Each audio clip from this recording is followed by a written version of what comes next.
Hi friends, day 3 అయితే complete అయిపోతుంది అనమాట. ఇప్పుడైతే లడ్డు పాట అయితే వేలం పాట పాడుతున్నారు. మా మా ఊర్లో లడ్డు పాటకు అయితే రచ్చ రచ్చ చేసేసారనమాట. మీ ఊర్లో లడ్డు పాట ఎంత పోయిందో కింద కామెంట్ అయితే చేయండి. మన ఛానల్ని ఫస్ట్ టైం చూస్తున్నట్టయితే సబ్స్క్రైబ్ చేసుకోండి.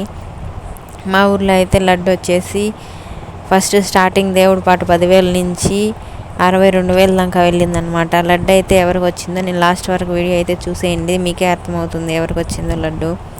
మా ఊర్లో అయితే పోటీలు అయితే పడతారు లడ్డు కోసం అని చెప్పేసి. దేవుడు ప్రసాదం కదా, గణపయ్య ప్రసాదం కోసం అందరూ అయితే ఆతృతగా ఎదురు చూస్తున్నారు. అదైతే ఎవరికి దక్కుతుందో అయితే చూసేయండి. ఒకరి తర్వాత ఒకరు అనమాట పోటీలు అయితే పడ్డారు. తర్వాత అయితే లాస్ట్కి అయితే మా అన్న అయితే సొంతం చేసుకున్నాడు లడ్డుని. చూడండి,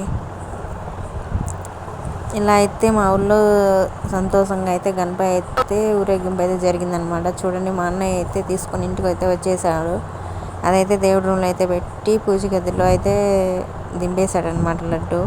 ఇలా అయితే చేసేస్తాం మా ఊర్లో అనమాట. మీ ఊర్లో ఎలా సబ్స్క్రైబ్ చేసుకోండి, లైక్ చేయండి.